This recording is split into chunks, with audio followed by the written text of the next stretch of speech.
കലാപം. ആ കലാപകാലത്ത് കമ്മ്യൂണിസ്റ്റുകാർ കാവൽ നിന്നിട്ടുണ്ട്. ഇവിടെ ന്യൂനപക്ഷ ആരാധനാലയങ്ങൾ തകർക്കാൻ വരുന്ന ഈ സംഘപരിവാറുകാരെ നേരിടുന്നതിനു വേണ്ടി, അവരിൽ നിന്ന് ആരാധനാലയങ്ങളെ സംരക്ഷിക്കുന്നതിനു വേണ്ടി. നിങ്ങൾ പലരും ഓർക്കുന്നുണ്ടാവും, സഖാവ് യു കെ കുഞ്ഞിരാമൻ, നെരുവമ്പായി പള്ളി, ആ ഭാഗത്തെ പ്രസിദ്ധമായൊരു പള്ളിയാണ്. അവിടെ കാവൽ നിൽക്കുകയാണ്. അപ്പൊ ഒരു കൂട്ടം RSSകാർ വന്നു, പള്ളി ആക്രമിക്കണം. ഈ നിൽക്കുന്ന യു കെ കുഞ്ഞിരാമന്റെ നേതൃത്വത്തിലുള്ള വലണ്ടിയർമാർ പറഞ്ഞു, നിങ്ങൾ തിരിച്ചു പോകണം, ഇവിടെ പള്ളി ആക്രമിക്കാനൊന്നും പറ്റില്ല. പക്ഷെ അവർക്ക് ആക്രമിച്ചേ തീരും. അപ്പൊ ഇവര് സംയമനത്തോടെ പറഞ്ഞു, പള്ളി നിങ്ങൾക്ക് ആക്രമിക്കണമെങ്കിൽ ഞങ്ങളുടെ ശവത്തിന്മേലൂടെ മാത്രമേ സാധിക്കൂ. എന്ന് പറഞ്ഞാൽ ഈ സഖാക്കളെ നേരിട്ട് പരാജയപ്പെടുത്തി പള്ളിയിലേക്ക് കടക്കണം. അതിന് മാത്രം ബലം അവർക്കില്ല. അവർ തിരിച്ചുപോയി. തിരിച്ചുപോയവർ പക്ഷേ തീർത്തും തിരിച്ചു പോയില്ല. പിറ്റേ ദിവസം പുലർച്ചെ വരെ ഇവരാണ്, ഈ വളണ്ടിയർമാർ അവിടെ തന്നെ നിൽക്കുകയാണ്. രാവിലെ വീട്ടിലേക്ക് യു കെ കുഞ്ഞിരാമൻ പോവുക. നിർവേലി അവിടെ ഒരു സ്ഥലത്ത് ഇവർ കാത്തു നിൽക്കുന്നുണ്ടായി. അവിടെ വെച്ചാണ് യു കെ കുഞ്ഞിരാമനെ ആക്രമിച്ചത്. തലശ്ശേരി കലാപത്തിൽ പലർക്കും നഷ്ടപ്പെട്ടു. കേരളത്തിൽ നമ്മുടെ കണ്ണൂർ ജില്ലയിൽ ഒരു മൊയ്ലാർ പള്ളിക്കുള്ളിൽ കയറിയിട്ട് ഒരു മൊയ്ലാറെ കൊന്ന സംഭവം, പള്ളിന്റെ അകത്തിട്ടിട്ട് ഒരു മൊയ്ലാറെ കൊന്ന സംഭവം കണ്ണൂർ ജില്ലയിൽ നടന്ന സംഭവം ഏതാണെന്നറിയാം? അത് 1970 നവംബർ മാസം 8 തീയതി ആ സംഭവം. അത് രാമന്തളി ഏട്ടിക്കുളം പള്ളിയിൽ അവിടുത്തെ മുക്രിയെ ബാങ്ക് വിളിക്കുന്ന മുലേറെ മാർക്സിസ്റ്റുകാർ ജാഥ നടത്തിയിട്ട് പള്ളിയിൽ കയറിയിട്ട് പള്ളിക്കകത്ത് നിന്ന് വെട്ടിക്കൊന്നത് മാർക്സിസ്റ്റുകാരാണ്. അതിന് കാരണമായിട്ടുള്ള സംഭവം ഉണ്ടായിരുന്നു. ഞാൻ സംഭവം ഇല്ലാന്നും പറഞ്ഞില്ല. ലീഗുകാർ CPM തമ്മിൽ സംഘർഷം ഉണ്ടായിരുന്നു. ആ സംഭവത്തിൽ ഒരു CPM കൊല്ലപ്പെട്ടിട്ടുണ്ട്. പരിക്ക് പറ്റിയിട്ട് ആശുപത്രി കിടന്നിട്ട് 4 ദിവസത്തിന് ശേഷം മരണപ്പെട്ടിട്ടുണ്ട്. ഒരു കുഞ്ഞിക്കണ്ണൻ എന്നാണ് അദ്ദേഹത്തിന്റെ പേര്. ആ കുഞ്ഞിക്കണ്ണന്റെ മരണശേഷം നടന്ന പ്രതിഷേധ പ്രകടനമാണ് പള്ളിയിൽ ഇറച്ചി കയറിയിട്ട് പള്ളിയിൽ ഉണ്ടായിരുന്ന മൂല്യാറെ പള്ളിക്കകത്ത് വന്നു. മുസ്തഫ എന്നാണ് അദ്ദേഹത്തിന്റെ പേര്. ആരാ ചെയ്തെന്നറിയോ? മാർക്സിസ്റ്റുകാരാണ്. സംഘപരിവാറുകാർ ഏതും പള്ളി കയറിയിട്ട് ഇതുപോലെ ചെയ്തിട്ടുണ്ടോ? നിങ്ങള് ന്യൂനപക്ഷങ്ങളുടെ സംരക്ഷണം പറയുന്നില്ലേ? നിങ്ങൾ നാദാപുരത്ത് പോയിട്ട് പറയണം, നിങ്ങൾ പന്നിയൂർ പോയിട്ട് പറയണം, ദൂരെയൊന്നും പോണ്ട. നിങ്ങൾ കാവുംപടി എന്ന് പറഞ്ഞ സ്ഥലമുണ്ട്, ഇലങ്കേരി പഞ്ചായത്തിലാണ്. കുറച്ചു കൊല്ലം മുമ്പ് ഒരടിയുണ്ടായി ലീഗാറും അതുപോലെ തന്നെ CPM തമ്മിൽ. അതിന് കണ്ണിരിട്ടി മഞ്ഞേരി തലമുറ സ്ഥലമുണ്ട്. ആ സ്ഥലത്തെ മുസ്ലിങ്ങളായിട്ടുള്ള ആളുകൾ അവരുടെ പറമ്പത്തോടെ ഒറ്റ പറമ്പിലും 6 മാസത്തേക്ക് പറമ്പ് കയറാൻ പറ്റില്ല. തേങ്ങ മാത്രമല്ല, കളനീര് മാത്രമല്ല, കരിക്ക് മാത്രമല്ല, വെളിച്ചിൽ വരെ മാർക്സിസ്റ്റുകാരെ മറിച്ചുകൊണ്ടായത്. ബണ്ണുള്ള മരം മുഴുവൻ മുറിച്ചുകൊണ്ടിരുന്നുണ്ട്. അവിടുത്തെ മുസ്ലിങ്ങളോട് ചോദിച്ചാൽ, നിങ്ങൾക്ക് ആയിരിക്കും പരിചയമുള്ള കാവമ്പടിയിലെ മുസ്ലിങ്ങളോട് ചോദിക്കും. ഇവിടെ കച്ചവടം നടത്തുന്ന കുറെ കാവമ്പടിക്കാരുണ്ടല്ലോ, നിങ്ങൾ ചോദിച്ചു നോക്ക്. തില്ലങ്കേരിയിൽ RSSകാർ എത്ര മുസ്ലിങ്ങളെ ആക്രമിച്ചിട്ടുണ്ടെന്ന് ചോദിക്കണം. നിങ്ങൾ മാർക്സിസ്റ്റുകാർ, ആ മാർക്സിസ്റ്റുകാർ അവരുടെ പറമ്പത്തൂടെ 6 മാസക്കാലം അവരുടെ പറമ്പ് കയറാൻ പറ്റില്ല. 100 കണക്കിന് ഏക്കർ അവിടെ അടക്ക ഒളിച്ചു, തേങ്ങ ഒളിച്ചു, ജാതി മരവും അവിടുത്തെ പല വീട്ടിലെ മരം മുസ്ലിങ്ങളെ പറമ്പത്തുനിന്ന് ചക്കാത്ത് മുറിച്ചുകൊണ്ടായ മരം വെച്ചിട്ട് വീടെടുത്തിരിക്കുന്നത്. ഇത് എത്ര സ്ഥലങ്ങളുണ്ട്? ഇവരെ ന്യൂനപക്ഷ സ്നേഹം രക്ഷ എന്നൊക്കെ പറഞ്ഞാൽ ഇതൊക്കെ ഒരു പഞ്ചാര വാക്കും പറഞ്ഞിട്ട് പറ്റിക്കാൻ വേണ്ടി നടക്കുകയാണ്. ഇവര് ലഹളയുണ്ടാക്കുമ്പോ ആ ലഹള തലശ്ശേരി കലാപം പറയാം. എന്ത് പറഞ്ഞാലും ഒരു തലശ്ശേരി കലാപം. തലശ്ശേരി കലാപത്തിൽ ന്യൂനപക്ഷങ്ങളെ രക്ഷിച്ചാരാണ്? ഞാൻ അതും കൂടി പറഞ്ഞ് അവസാനിപ്പിച്ചേക്കാം. ആരെ രക്ഷിച്ചിരിക്കുന്നത് എന്നാണ് അവർ പറയാ. തലശ്ശേരി കലാപത്തിൽ ന്യൂനപക്ഷങ്ങളെ രക്ഷിച്ചത് ആരാണ്? അവർ പറയാം, മാർക്സിസ്റ്റുകാർ പറയുന്നതെന്ന് വെച്ചാൽ തലശ്ശേരി ലഹള നടക്കുന്ന സമയത്ത് CPM-ന്റെ ജില്ലാ കമ്മിറ്റിയുടെ കാറിൽ പിണറായി വിജയൻ അന്നത്തെ MLA ആണ്. അദ്ദേഹം കാറിലിരുന്ന് മൈക്ക് കെട്ടി കാറിലിരുന്നിട്ട് തലശ്ശേരി നിയോജകമണ്ഡലത്തിൽ മുഴുവൻ സഞ്ചരിച്ചിട്ട് ലഹള നിർത്താൻ ആഹ്വാനം ചെയ്തപ്പോഴാണ് തലശ്ശേരിയിൽ ലഹള നിന്നത് എന്നാണ് മാർക്സിസ്റ്റുകാർ പൊതുയോഗങ്ങളിലെല്ലാം പറയുന്നത്. അത് സത്യം, ഉള്ള പോലെ പറയണോ? അങ്ങനെ അനൗൺസ് ചെയ്തിരുന്നു, പിണറായി വിജയൻ അനൗൺസ് ചെയ്തിരുന്നു. ലഹള നടത്തുന്ന ആളുകളോട് പറഞ്ഞിരുന്നു ലഹള നിർത്തണം എന്ന് പറഞ്ഞു. അനൗൺസ് കേട്ടപ്പോൾ അയാൾ നിർത്തി എന്നുള്ള സത്യമാണ്. പക്ഷെ ഒറ്റ കാര്യം ചോദിക്കാൻ നമുക്ക്, പിണറായി വിജയൻ ലഹള നിർത്തണം എന്ന് പറഞ്ഞാൽ ആരാ ലഹള നിർത്തുക? ചോപ്പുപൊടി വെച്ച കാറില് മൈക്കിൽ തട്ടിയിട്ട് പിണറായി വിജയൻ ലഹള നിർത്തണം എന്ന് പറഞ്ഞാൽ നിർത്തുന്ന ആളാരാ? അത് മാർക്സിസ്റ്റുകാർ. അല്ലാണ്ട് പിണറായി വിജയൻ പറഞ്ഞ RSകാർ ലഹള നിർത്തുക? പിണറായി വിജയൻ അന്ന് പറഞ്ഞപ്പോ അനുസരിച്ചത് പിണറായി വിജയന്റെ അനുയായികളാണെന്നുള്ളതുകൊണ്ടാ ഇവരിപ്പോ പറയുന്നത്. ഞാനന്ന് ശബരിമലയിൽ പറഞ്ഞപ്പോ അനുസരിച്ചത് എന്റെ ആളായതുകൊണ്ട് അനുസരിച്ചതെന്നാണ് ഇവർ പറയുന്നത്. നിങ്ങൾ തലശ്ശേരി ലഹള നടത്തുമ്പോൾ നിർത്തിയത് നിങ്ങൾ ആളുകളായതുകൊണ്ടാണ് പിണറായി വിജയൻ പറയുമ്പോ അനുസരിച്ചത്. നിർത്തി. രക്തസാക്ഷി ഉണ്ടായില്ലെന്ന്. ആ രക്തസാക്ഷി മെരുമ്പായില് ഒരു പള്ളി കാവലിന് പോകുമ്പോ ഒരാള് മരിച്ചു, രക്തസാക്ഷി ഉണ്ടായി. അദ്ദേഹം മരിച്ചത് എവിടെയാണെന്നറിയാം? അളകാവിൽ ഒരു കൾഷാപ്പുണ്ട്. ആ കൾഷാപ്പിന്റെ ബേക്കിലാണ് മരിച്ചത്. ബാക്കി കാര്യങ്ങളൊന്നും ഞാൻ പറയുന്നില്ല. രക്തസാക്ഷി മരിച്ചാൽ അവമാനിക്കാനും ഞാൻ ഉദ്ദേശിക്കുന്നില്ല. നിങ്ങൾ വെറുതെ നുണ പറയുന്നത്. അതും പള്ളി സംരക്ഷണമായിട്ട് യാതൊരു ബന്ധവുമില്ല. അത്രയും ഞാൻ പറയുന്നുള്ളൂ. അല്ലെങ്കിൽ ഒരു കാര്യം പറയാം. അതിനുശേഷം വിധേയത്വ കമ്മീഷൻ റിപ്പോർട്ടുണ്ട്. വിധേയത്വ കമ്മീഷൻ ചോദിച്ചിട്ടുണ്ട്. അത് 6-ാം തീയതിയായിട്ടാണ് മരിക്കുന്നത്. 7 മാസം കഴിഞ്ഞപ്പോഴാണ് കമ്മീഷൻ വെക്കുന്നത്. ലഹള കഴിഞ്ഞിട്ട് 6-ാമത്തെ ദിവസം മരിക്കുന്നത്. അങ്ങനെയാണെങ്കിൽ വിധേയത്വ കമ്മീഷൻ റിപ്പോർട്ടിൽ ഇതിന്റെ ഭാഗമായിട്ടാണ് ഈ മരണം നടന്നെങ്കിൽ അതിനെക്കുറിച്ച് പരാമർശം വേണ്ടേ? വിധേയത്വ കമ്മീഷൻ റിപ്പോർട്ടിൽ ഈ UK കുഞ്ഞിരാമന്റെ കാര്യം പരാമർശിച്ചിട്ട് പോലുമില്ല. കാരണം ഇതുമായിട്ട് ബന്ധമില്ല. അതുകൊണ്ടാണ് അവിടെ തലശ്ശേരി ലഹള ഉണ്ടായത്. ഒരു CI2 നേതാവിനെ മുസ്ലിം ലീഗുകാർ ആക്രമിച്ചിട്ട് ഗംഗാരെന്നാണ് അദ്ദേഹത്തിന്റെ പേര്. അങ്ങനെ അദ്ദേഹത്തെ ആക്രമിച്ചു. അതിനെതിരായിട്ട് ഒരു പ്രതിഷേധ യോഗം അറസ്റ്റ് ചെയ്യാത്തതുകൊണ്ട് പ്രതിഷേധം നടത്തി. അത് വേറൊരു ഗംഗാരനുണ്ടായിരുന്നു. ആ ഗംഗാരൻ അധ്യക്ഷനും കോടിയേരി ബാലകൃഷ്ണന്റെ ഭാര്യാപിതാവായിട്ടുള്ള MP രാജുവാഷൻ അന്നത്തെ പാർട്ടിയുടെ സെക്രട്ടറി മെമ്പറാണ്. അദ്ദേഹം പ്രസംഗിച്ചത് ഞങ്ങളുടെ സഖാവിനെ ആക്രമിച്ച പ്രതികൾ അറസ്റ്റ് ചെയ്തിട്ടില്ല, ഞങ്ങൾ കാണിച്ചിരുന്നു. ഇന്നത്തെ പോലെ വെല്ലുവിളിച്ചിട്ടാണ് പറഞ്ഞത്. ആ പ്രതികൾ അറസ്റ്റ് ചെയ്തിട്ടില്ലെങ്കിൽ ഒരു ലഹളയ്ക്ക് സാധ്യതയുണ്ടെന്ന് അന്ന് special branch state government report കൊടുത്തിട്ടുണ്ട്. അന്നിവിടെ CH മുഹമ്മദ് ആഭ്യന്തര വകുപ്പ് മന്ത്രി ആ റിപ്പോർട്ട്, സ്പെഷ്യൽ ബ്രാഞ്ച് കൊടുത്ത റിപ്പോർട്ട്, വിധേയത്വ കമ്മീഷൻ റിപ്പോർട്ട് ചൂണ്ടിക്കാണിച്ചിട്ടുണ്ട് അന്ന് കൊടുത്ത കാര്യം. അതിനെ തുടർന്ന് 3-ാമത്തെ ദിവസമാണ് ആ ലഹള ഉണ്ടായത്. മേലൂട്ടോടപ്പരയിലെ കരസഘോഷയാത്രക്ക് നേരെ നൂർജഹാൻ ഹോട്ടലിന്റെ മേലെ നിന്ന് ചെരുപ്പറിഞ്ഞു. ആ ചെരുപ്പറിഞ്ഞതിനെ തുടർന്നാണ് കലാപം ഉണ്ടാകും. കലാപത്തെ തുടർന്ന് അങ്ങോട്ടും ഇങ്ങോട്ടും പ്രശ്നങ്ങളുണ്ടായി. കൂടുതൽ പ്രശ്നങ്ങളുണ്ടായി മുസ്ലിങ്ങൾക്കാണ്. മുസ്ലിങ്ങളുടെ നിരവധി പള്ളികൾ പൊളിഞ്ഞിട്ടുണ്ട്. നുണപ്രചരണമുണ്ടായി. പള്ളികൾ പൊളിഞ്ഞു. ആ പള്ളികളെല്ലാം പൊളിഞ്ഞത് എവിടെയാണെന്ന് നോക്കിയാൽ CPM-മാരുടെ കേന്ദ്രത്തിലാണ് പള്ളികളിൽ പൊളിഞ്ഞത്. അന്ന് RSS തലശ്ശേരിയിൽ ബെർലിൽ ഉണ്ടാകുന്ന ആളുകൾ മാത്രമേ ഉള്ളൂ. CPM-മാരാണ് കൊള്ളയടിച്ചത്. പിണറായിയിലെ പള്ളി ആരാ പൊളിച്ചത് ഞാൻ പറയുന്നില്ല. അത് FIR-ലുള്ളൂ. അത് പിണറായിയുടെ വീട്ടിലുള്ള ആളുണ്ടോ ഇല്ലയോ എന്നുള്ള നിങ്ങൾ അന്വേഷിക്കണം. ഞാൻ പറഞ്ഞു വരുന്നത് ആ കലാപവുമായി ബന്ധപ്പെട്ട് പള്ളികൾക്കെതിരായ ആക്രമണം, മുസ്ലിങ്ങൾക്കെതിരായ ആക്രമണം നടത്തിയത് മുഴുവൻ മാർക്സിസ്റ്റുകാരാണ്. അതിനുശേഷം കലാപം കഴിഞ്ഞതിന് ശേഷം CPI ഒരു നോട്ടീസ് ഇറക്കിയിരുന്നു. 1971 ഇറക്കിയ നോട്ടീസാണ്. ആരാന്നറിയാം? CPI ആരെങ്കിലും ഇവിടെ ഉണ്ടെങ്കിൽ കേൾക്കണം. നിങ്ങൾ ഇറക്കിയ നോട്ടീസാണ്. CPI മണ്ഡലം കമ്മിറ്റി ഇറക്കിയ നോട്ടീസാണ്. ആ നോട്ടീസിന്റെ കോപ്പി എന്താ അയക്കുന്നത്? മാർക്സിസ്റ്റുകാർക്ക് വേണമെങ്കിൽ ഞാൻ ഇതിന്റെ കോപ്പി തരാം. ഈ കോപ്പി, ഈ നോട്ടീസിൽ അതിന്റെ എത്തിക്ക് എന്താണെന്നറിയോ? നേതൃത്വം ആരുടേത്? പിണറായി വിജയൻ മറുപടി പറയുമോ?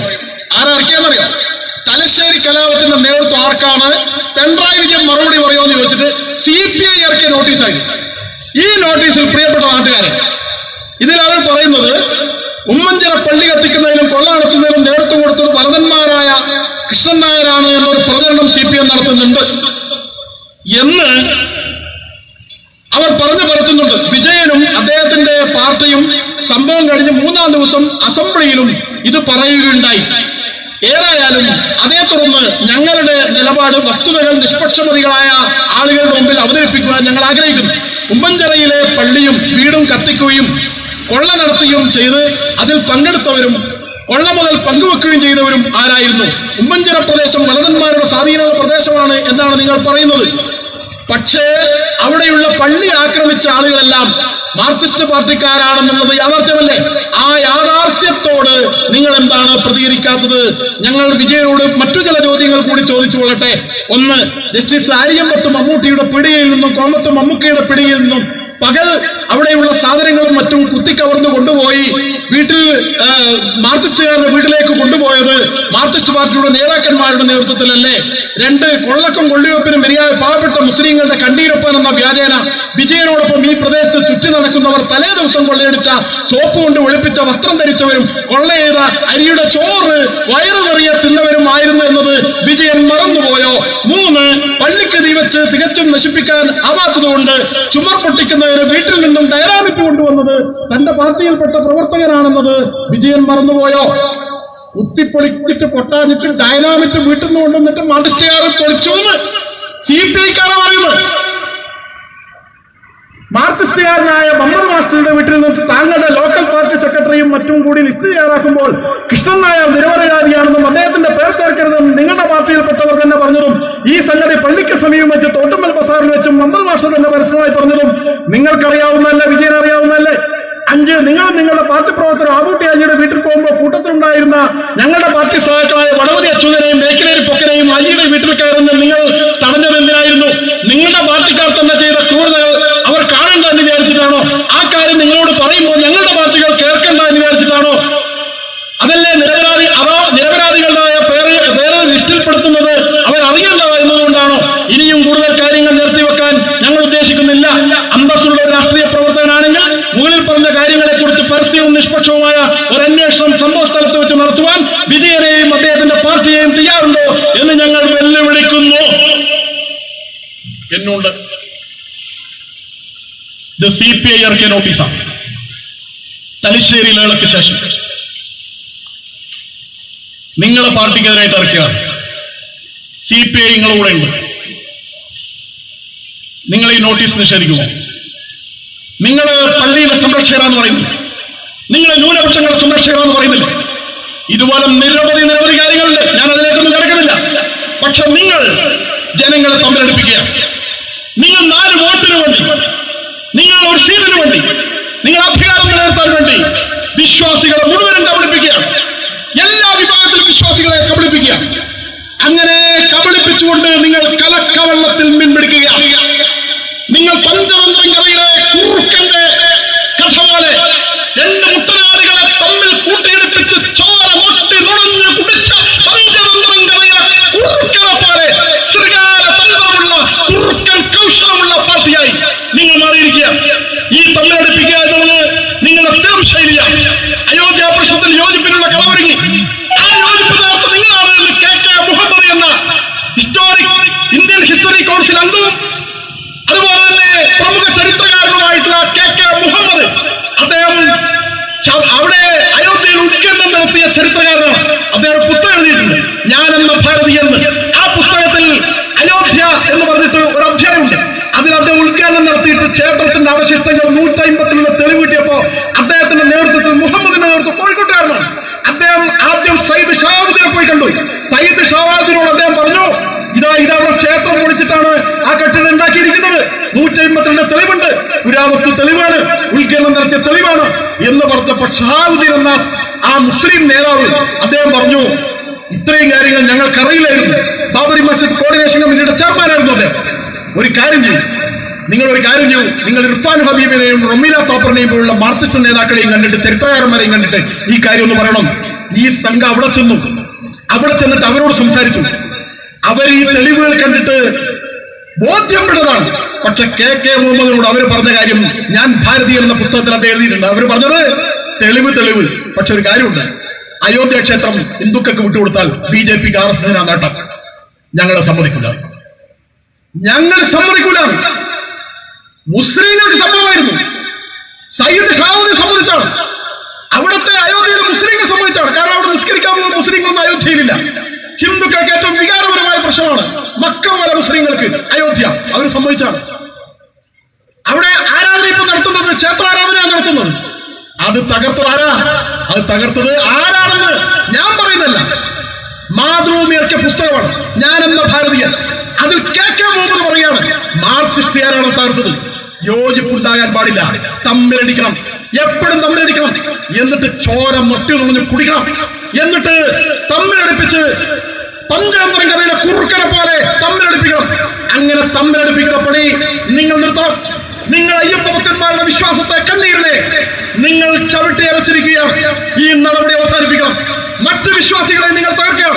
ഇന്ന് ശബരിമല, നാളെ മറ്റ് ആരാധനാലയങ്ങളിലേക്ക്, അവരുടെ വിശ്വാസ പ്രമാണങ്ങളിലേക്ക്, ആ മതങ്ങൾ മാത്രം അനുഷ്ഠിക്കുന്ന ചില കാര്യങ്ങളിലേക്ക് ഈ നീരാളി കൈകൾ നീണ്ടുവരും. എല്ലാ കമ്മ്യൂണിസ്റ്റ് രാജ്യങ്ങളും അങ്ങനെ ചെയ്തിട്ടുണ്ട്. എല്ലാ വിശ്വാസികളുടെയും വിശ്വാസങ്ങളെ തകർത്തിട്ടുണ്ട്. റഷ്യയിൽ മുസ്ലിം പള്ളി പൊളിച്ചിട്ടുണ്ട്. ചൈനയിൽ ഇപ്പോഴും നോമ്പെടുക്കാൻ പറ്റില്ല. മുസ്ലിങ്ങൾക്ക് അവിടെ നിസ്കരിക്കാൻ അവകാശമില്ല. ചൈനയിൽ പലയിടത്തും മുസ്ലിങ്ങൾക്ക് താടി വെക്കാൻ പറ്റില്ല. അവിടെ ആ മതമനുസരിച്ച് ഈ കമ്മ്യൂണിസ്റ്റ് ചൈനയിൽ ജീവിക്കാൻ പറ്റില്ല. കമ്മ്യൂണിസ്റ്റ് രാജ്യങ്ങൾ എവിടെയെങ്കിലും വിശ്വാസാചാരങ്ങൾ അനുവദിക്കുന്നുണ്ടോ? ഇല്ല. ക്രിസ്ത്യാനികൾക്ക് ആരാധന നടത്താൻ സമ്മതിക്കുന്നുണ്ടോ? ഇല്ല. ഇതെല്ലാ വിശ്വാസികളെയും ബാധിക്കുന്ന പ്രശ്നമാണ്. ആദ്യം ഹിന്ദുക്കൾക്കെതിരായിട്ട് മറ്റുള്ളവർക്കെതിരായിട്ടും വരും. അതുകൊണ്ട് ശബരിമല, അവിടെ അയ്യപ്പനോട് ചേർന്ന് ബാവറുണ്ട്, പള്ളിയുണ്ട്. ഇവിടുന്ന് കെട്ടിൽ നിറച്ചു കൊടുക്കുന്ന കുരുമുളകും മറ്റും നേരെ അയ്യപ്പന്മാർ കൊണ്ടുപോയത് ബാവർ പള്ളിയിലാണ്. ഞാനിവിടെ കൊണ്ടുപോയിട്ടുണ്ട്. ഞാൻ RSS ബാവർ പള്ളിയിൽ പോകാതിരുന്നിട്ടില്ല. ഞാൻ അവിടെ കുരുമുളക് ഇട്ടിട്ടുണ്ട്. ഞാൻ പേട്ടോളുമ്പോ പള്ളിക്ക് ചുറ്റും ഞാൻ പേട്ടോളിയിട്ടുണ്ട്. അവിടെ പൈസ ഇട്ടിട്ടുണ്ട്. ആ സമയത്ത് അയ്യപ്പ ഭക്തിയുടെ ഭാഗമാണ് ആ പള്ളി എന്ന് ഞാൻ വിചാരിച്ചിട്ടു. അവിടെ ഭേദഭാവനയില്ല. അവിടെ എല്ലാവരും ഒരുപോലെയാണ് കാണുന്നത്. അങ്ങനെയുള്ള സ്ഥലം ലോകത്ത് എവിടെയാണുള്ളത്? അത് അയ്യപ്പന്റെ ശബരിമലയാണ്. ആ ശബരിമലയെ തകർത്തിട്ട് അവരെന്താണ് ചെയ്യാൻ പോകുന്നത്? 10,000 കോടി റുപ്യ കേരളത്തിൽ ഒരു വർഷം കിട്ടുന്നതാണ് ശബരിമല. അവിടെ കച്ചവടം നടത്തുന്ന ആളുകൾ എല്ലാ മതക്കാരുണ്ട്. എത്ര മുസ്ലിങ്ങൾ ചെയ്യുന്നുണ്ട്? ഇപ്പൊ കച്ചവടം ഉണ്ടോ? ചായപ്പിടി ഉണ്ടോ? അവിടെ ഏതെങ്കിലും കച്ചവടം ഉണ്ടോ? ലേലത്തിന് ആരെങ്കിലും എടുത്തോ? 50% കുറച്ച് തരാമെന്ന് പറഞ്ഞിട്ട് ആരെങ്കിലും എടുത്തോ? ആരും എടുത്തിട്ടില്ല. ശബരിമല കോട്ടയം മുതൽ ചെങ്ങന്നൂർ മുതൽ പത്തനംതിട്ടയിൽ പോകുന്ന അയ്യപ്പന്മാർ പോകുന്ന സ്ഥലങ്ങളിൽ മുഴുവനും അവിടെ ആളുകൾ നാരങ്ങ വെള്ളം വിറ്റിട്ടും അതുപോലെ ചായപ്പിടി നടത്തിയിട്ടും അവിടെ ചെറിയ തട്ടുകട നടത്തിയിട്ടും എത്ര ആയിരം കുടുംബങ്ങൾ കച്ചവടം നടത്തി ജീവിക്കുന്നുണ്ട്. അവരെല്ലാം കണ്ണീരൊടുക്കുകയാണ്. അയ്യപ്പന്മാർ വരുന്നില്ല, ഭക്തജനങ്ങൾ കുറഞ്ഞിരിക്കുകയാണ്. അവിടുത്തെ എല്ലാ ആരാധിക്കടകൾ, അവിടെ എല്ലാം ഉള്ള ആളുകൾ അവരൊക്കെ ഈ ശ്മശാനത്തിൽ ഇരിക്കുന്ന പോലെ ഇരിക്കുകയാണ്. ശബരിമലയിൽ നാമജപം പോലും നടത്താൻ പാടില്ല. ശ്മശാന ഭൂമിയാണ്. എന്താ നിങ്ങൾ നേടിയത്? 10,000 കോടി രൂപ നഷ്ടപ്പെടുത്തി, കേരളത്തിൽ നഷ്ടപ്പെടുത്തി. കഴിഞ്ഞ വർഷം 35 ലക്ഷം വാഹനങ്ങളാണ് കേരളത്തിലേക്ക് വന്നത്. പലതരത്തിലുള്ള വാഹനങ്ങൾ, ചെറുവാഹനങ്ങളും വലിയ വാഹനങ്ങളും വരെ. 1 ലിറ്റർ ഡീസൽ എടുത്ത് അടിക്കുമ്പോ 19 രൂപ കേരള ഗവൺമെന്റ് കിട്ടും. തമിഴ്നാട് നിന്ന്, ആന്ധ്രയിൽ നിന്നും കർണാടകയിൽ നിന്നൊക്കെ വരുന്ന ബസ്സുകാർ, ആ ബസ്സുകാർ അടിക്കുന്ന എണ്ണ ഓരോ ലിറ്ററിനും കേരള ഗവൺമെന്റ് 19 രൂപ കിട്ടും. അവർ മേടിക്കുന്ന എല്ലാ സാധനങ്ങളുടെയും നികുതി കേരള ഗവൺമെന്റ് കിട്ടുന്നതാണ്. അവര് അവിടെ ബസ് പാർക്ക് ചെയ്യുമ്പോൾ 100 രൂപയെങ്കിലും മേടിക്കുന്നത്. അവിടുത്തെ വാഹനങ്ങൾക്കെല്ലാം പണം മേടിക്കുന്നുണ്ട്. എല്ലാ സ്ഥലത്തും അവര് ബസ്സിലോട്ട് പ്രവേശിക്കുമ്പോ ഓരോ ബസ്സിനും വാഹനത്തിനും പൈസ കൊടുക്കും. കേരള ഗവൺമെന്റ് കിട്ടുന്ന പൈസയാണ്. ഇതെല്ലാം കളയാൻ എന്തിനു വേണ്ടിയാണ് നിങ്ങൾ ഇതെല്ലാം നശിപ്പിച്ചത്? തകർന്ന കേരളം, പ്രളയത്തിൽ തകർന്ന കേരളം, ആ കേരളത്തെ നിങ്ങൾ എന്തിനാ തകർത്തത്? നിങ്ങൾക്കാകെ ചെയ്യാൻ കഴിഞ്ഞ കാര്യം എന്താണ്? 2 എണ്ണത്തിനെ കയറ്റാൻ വേണ്ടിയാണോ, വിശ്വാസം തകർക്കാൻ വേണ്ടിയാണോ നിങ്ങൾ ഈ കാര്യമെല്ലാം ചെയ്തത്? ശബരിമലയെ തകർത്തത്, കേരളത്തെ തകർത്തത്. ഇതിന് നിങ്ങൾ മറുപടി പറയണം. പിണറായിയിലെ പാറപ്പുറത്തുണ്ടായ ഈ പാർട്ടി പിണറായിക്കാരനായ ഒരാളെ കൊണ്ട് തന്നെ നശിക്കാൻ പോകുന്നു എന്ന കാര്യം ത്രിപുരയിലും ബംഗാളിലുമെല്ലാം ഈ പാർട്ടി ഉപ്പുവച്ച പലക്കലം പോലെ പട്ടവലങ്ങ പോലെ കുത്തോട്ട് പോയി തോറ്റമുണ്ടിയിട്ട് ഇപ്പൊ ബ്രാഞ്ച് സമ്മേളനവും ലോക്കൽ സമ്മേളനവും ജില്ലാ സമ്മേളനവും കൂടി നടത്താൻ സാധിക്കാത്ത രീതിയിൽ ത്രിപുര BJPയുടെ നെടുങ്കോട്ടയും ബംഗാൾ BJPയുടെ കോട്ടയുമായി മാറിയിട്ടുണ്ടെങ്കിൽ സഖാക്കളെ, നിങ്ങൾക്ക് അയ്യപ്പനെ നശിപ്പിക്കാനിറങ്ങിയ നിങ്ങൾക്ക് അയ്യപ്പ സ്വാമിയാണ് സത്യം. അയ്യപ്പൻ നിങ്ങൾക്ക് എല്ലാ തരത്തിലുള്ള അനുഗ്രഹവും നൽകും. നിങ്ങൾ ഈ സംസ്ഥാനത്ത് നിന്ന് ഇല്ലാതാകുന്നതിന്റെ ഏറ്റവും പ്രധാനപ്പെട്ട കാര്യം അവിടെ സിംഗൂരും നന്ദിഗ്രാമാണെങ്കിൽ ഇവിടെ ശബരിമലയായിരിക്കും എന്ന് പറഞ്ഞുകൊണ്ട് നിങ്ങൾക്ക് വിനാശകാല വിപരീത ബുദ്ധിയാണ്. ഇപ്പോഴെങ്കിലും പിന്മാറിയാൽ അത്രയും നല്ലത്. അല്ലെങ്കിൽ ഭാവിയും കാലവും നിങ്ങൾക്കുള്ള വിധി പറയും എന്ന് പറഞ്ഞുകൊണ്ട് ഞാൻ എന്റെ വാക്കുകളും സമരിക്കുന്നു. നമസ്കാരം.